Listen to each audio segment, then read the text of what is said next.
बुद्ध दुनिया को अहिंसा, करुणा और संपूर्ण विश्व को शांति का संदेश देने के लिए जाने जाते हैं। बुद्ध के दिन ज्ञान लोगों को जीवन की राह दिखाते हैं।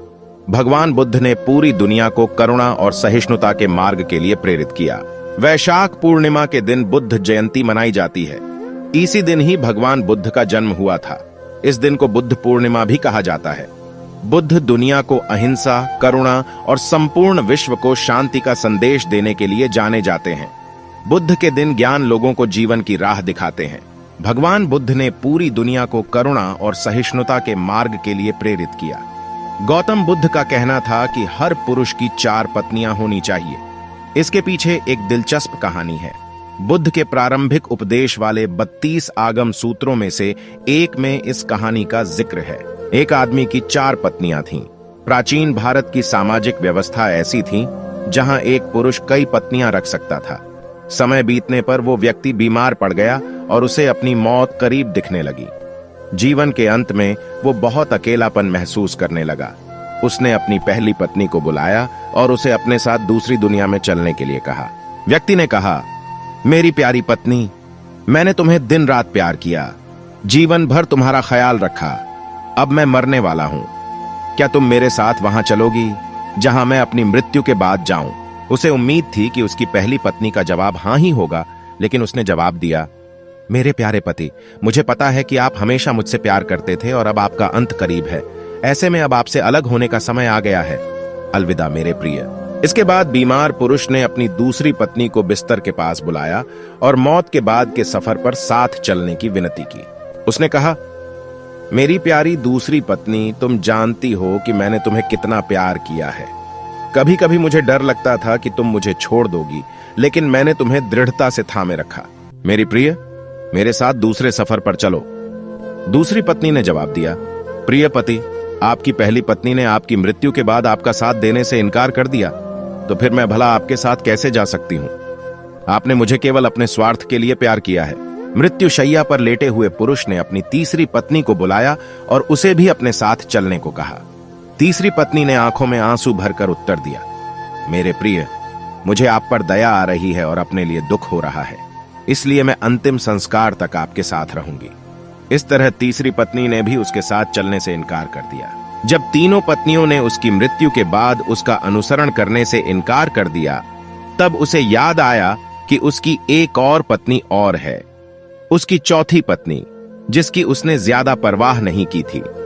चौथी पत्नी के साथ उसने हमेशा एक दासी की तरह व्यवहार किया था और हमेशा उसे दुत्कारा था। पुरुष ने सोचा कि अगर वह अब उससे अंतिम सफर पर साथ चलने को कहता है तो वो निश्चित रूप से मना कर देगी। हालांकि वो इतना ज्यादा डरा हुआ था और अकेलापन महसूस कर रहा था कि उसने अपनी चौथी पत्नी से भी दूसरी दुनिया में साथ चलने की गुजारिश की। चौथी पत्नी ने अपने पति के अनुरोध को तुरंत स्वीकार कर लिया। पति के अनुरोध करने पर चौथी पत्नी ने कहा, मेरे प्यारे पति, मैं तुम्हारे साथ जाऊंगी। कुछ भी हो, मैं हमेशा आपके साथ रहने के लिए दृढ़ संकल्पित हूं। मैं आपसे कभी अलग नहीं हो सकती। यह कहानी है एक आदमी और उसकी 4 पत्नियों की। गौतम बुद्ध ने अपनी कहानी समाप्त करते हुए कहा, प्रत्येक पुरुष और महिला की 4 पत्नियां या पति होते हैं और हर एक का खास मतलब होता है। पहली पत्नी या साथी हमारा शरीर होता है, जिसे हम दिन रात प्यार करते हैं। सुबह के समय हम अपना चेहरा धोते हैं, कपड़े और जूते पहनते हैं। हम अपने शरीर को भोजन देते हैं। हम पहली पत्नी की तरह अपने शरीर का ख्याल रखते हैं, लेकिन दुर्भाग्य से जीवन के अंत में शरीर यानी पहली पत्नी हमें अगली दुनिया में नहीं ले जा सकती है। बुद्ध ने कहा, जब अंतिम सांस हमारे शरीर को छोड़ती है तो चेहरे का रंग बदल जाता है और हम अपने उज्जवल जीवन को खोने लगते हैं। हमारे प्रियजन इकट्ठा होकर विलाप कर सकते हैं, लेकिन इसका कोई फायदा नहीं होता है। ऐसे समय में शरीर को अंतिम संस्कार के लिए एक खुले मैदान में रख दिया जाता है और सिर्फ सफेद राख बच जाती है। यह हमारे शरीर का गंतव्य है।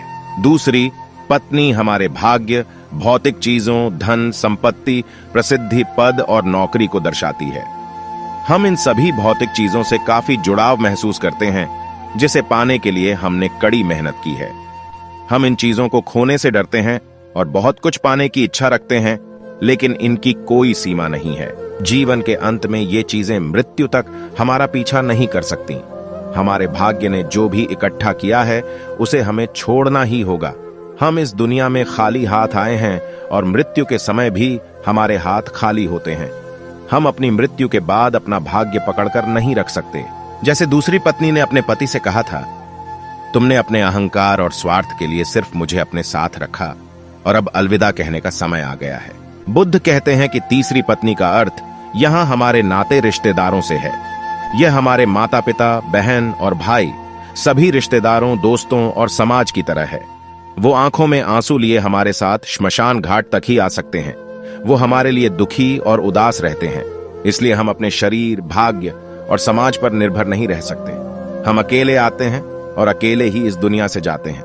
मृत्यु के बाद कोई हमारा साथ नहीं दे सकता। बुद्ध ने कहा, चौथी पत्नी हमारा मन या चेतना है। जब हम गहराई से यह पहचान जाते हैं कि हमारा मन क्रोध, लालच और असंतोष से भरा हुआ है, तो हम अपने जीवन को अच्छे नजरिए से देख पाते हैं। क्रोध, लोभ और असंतोष कर्म के नियम हैं। हम अपने कर्म से कभी पीछा नहीं छुड़ा सकते हैं। जैसा कि चौथी पत्नी ने अपने मरते हुए पति से कहा था, तुम जहां भी जाओगे मैं तुम्हारे पीछे चलूंगी। अगर आपको यह वीडियो पसंद आया हो तो एक लाइक और चैनल को सब्सक्राइब कर दें। धन्यवाद।